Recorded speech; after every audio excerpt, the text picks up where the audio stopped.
Well, it's time to announce one of the protagonists of a Catholic point of view. Of course, he comes from Rome. His name is Padre Agostino, Father Austin, and he's a very nice person. I always invite him to this conference. Please, Father, introduce us to the Catholic view. Well, thank you. First of all, I'm sorry for my voice, but I will try to describe this situation in the Catholic Church. Mary is accorded the title Blessed, from Latin Beatus, blessed via Greek solemn, Macarios and Latin facere, make, in recognition of her assumption to heaven and her capacity to intercede on behalf of those who pray to her. Catholic teachings make clear that Mary is not considered divine, and prayers to her are not answered by her. They are answered by God. Open the graph, 99, close the graph. Father, I also make a dedication, and it's nice. The four Catholic dogmas regarding Mary are Mother of God, Perpetual Virginity of Mary, Immaculate Conception of Mary, and Assumption of Mary. Open the graph, 86, close the graph, open the graph, 100, close the graph, open the graph, 100, then close the graph. The Blessed Virgin Mary, the Mother of Jesus, has more central role in Roman Catholic teaching and believes that in any other major Christian group. Not only do Roman Catholics have more theological doctrine and teachings that relate to Mary, but they have more festivals, prayers, devotional and venerative practice than any other group. Open the graph, 75, close the graph. The Catholic Catechism states the church devotion to the Blessed Virgin is intrinsic to Christian worship. Open the graph, 102, close the graph. For centuries, Roman Catholics have performed acts of consecration and entrustment to Mary at personal, society and regional levels. These acts may be directed to the Virgin herself, to the Immaculate Heart of Mary, and to the Immaculata. In Catholic teachings, consecration to Mary does not diminish or substitute the love of God, but enhances it, for all consecration is ultimately made to God. Open the graph, 103, close the graph, open the graph, 104, close the graph, Magneto Cornet. Following the growth of Marian devotion in the 1600th century, Catholic saints wrote books such as Glory of Mary and True Devotion to Mary that emphasize Marian veneration and taught that the path to Jesus is through Mary.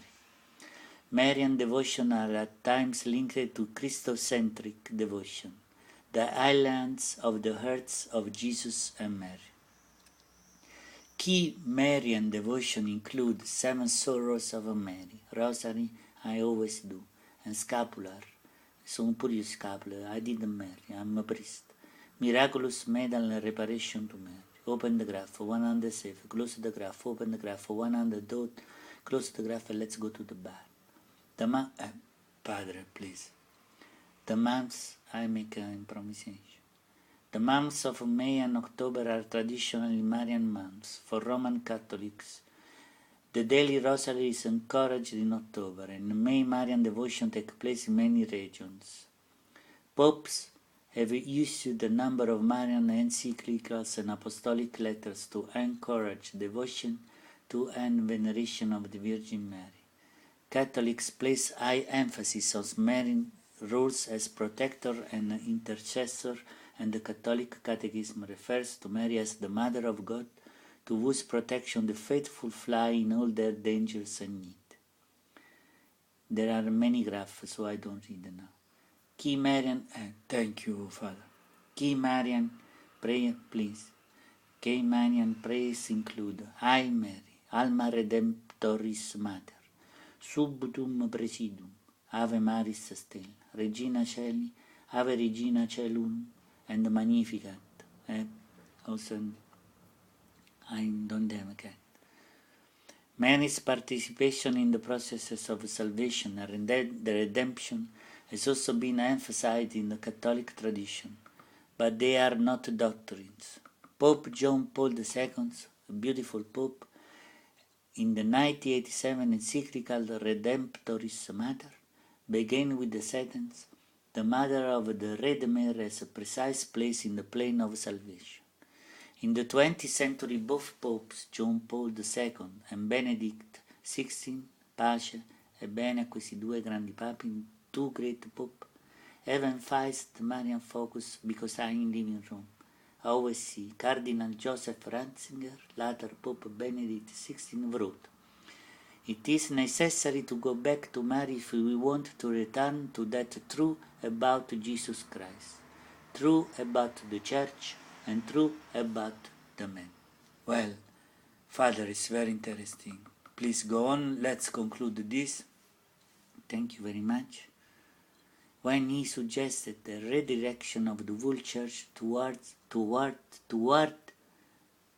the program of Pope John Paul II, in order to ensure an authentic approach to Christology via a return to whole truth about Mary. Open the graph. 1, 2, 3, close the graph, and thank you very much. Well, thank you, Father Austin. It was a really pleasure. Let's have a short coffee break. Sorry. Thank you very much. It's a pleasure. Goodbye to everybody.